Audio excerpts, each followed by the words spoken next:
Of course, returning to Turin this summer was a certain Gonzalo Higuain, who had an exceptional campaign under Sarri when he played, of course, for Napoli. 38 goals in 42 games, a Serie A record. Is there not an argument to say, Paolo, right, Sarri gets Higuain back into shape, back into goal-scoring form. Why waste your time trying to crowbar Lukaku into this? Why not just get Higuain back to his best? Well, yes, if you could wave that magic wand and get him back to his best, you could certainly make that argument. I think we've got to factor in all sorts of things like wages. I mean, Juventus aren't particularly keen with how much they're already spending on the big names like Ronaldo, like some of the guys they've brought in this summer. To have Higuain, who was previously the second best player in Serie A, still on their books, and unless they knew that he was going to work perfectly well with Ronaldo. In the sense, ever since Ronaldo arrived, is that, well, Higuain could never fit together with Ronaldo, and I personally don't see it as a very natural fit. Again, Lukaku, whatever you think of him as a fit specifically, he's someone who is willing to do the work for the team, to be an assist provider as well as a goal scorer, and that's just not something that's perhaps exactly how Higuain plays. Higuain is someone who leads the line and turns, plays with his front to goal rather than his back to goal. I think the interest from Roma is interesting. It feels a bit like a move born out of desperation because Roma have very little chance of keeping hold of Edin Dzeko at the moment. He's not willing to sign a new contract. He's out of contract in a year's time, and he's 33 years old, and you don't really want to keep hold of someone in a situation if they're unhappy. And Higuain might just be the commodity, the opportunity to do something in this transfer window, get someone in on loan who you can get an option to buy on from Juventus, and makes everybody happy because, again, the wages come off Juventus' wage bill.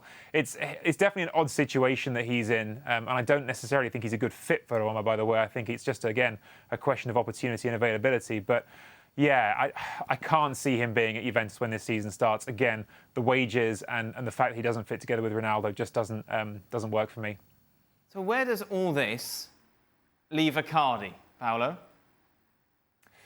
Again, this whole sort of carousel, it's all interlinked. Icardi was certainly offered, or at least mooted by Inter with Juventus. Hey, could there be an Icardi-Dybala swap? Juventus didn't have any interest in Icardi.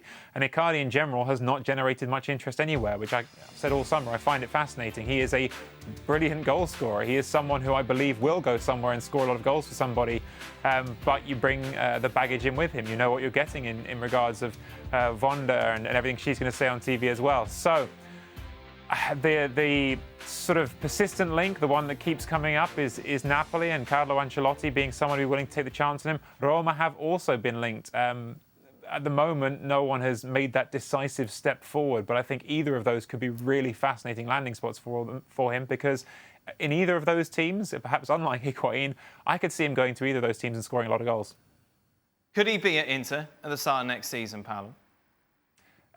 He could be there. If he is, I don't think he's going to play. Conte is not exactly someone who's known as being malleable and changing his views. He said from day one of this project, and not privately, completely publicly, which is part of what I think has crushed the market for Icardi completely. This guy is not part of the project. He's not involved. He didn't go on tour with them. Officially, they were able to put that down to coming back from injury and special training arrangements, but it's not. No, there's no secret here. Icardi is not wanted at Inter. So if he's still there at the beginning of the season, then he's still there, but it won't be because he's suddenly about to reclaim a big part in the Antonio Conte project, I don't think. We mentioned before, didn't we? Dybala, however you want to pronounce him. You made a good point in that we seem to be still thinking he's 22, 23, about to blossom into this world-class player. He certainly hasn't done that over the last couple of seasons. And considering that, and considering the wage demands that we're hearing, does it actually make Manchester United that much better?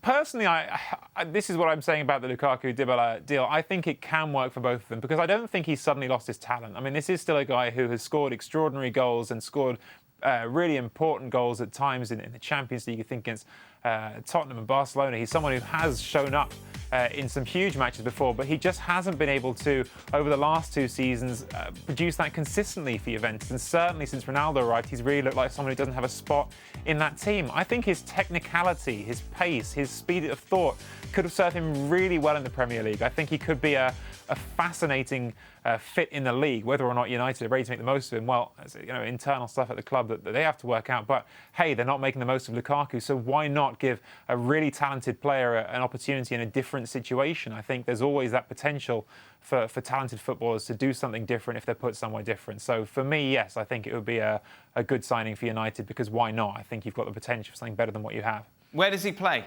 How does he fit in to that system?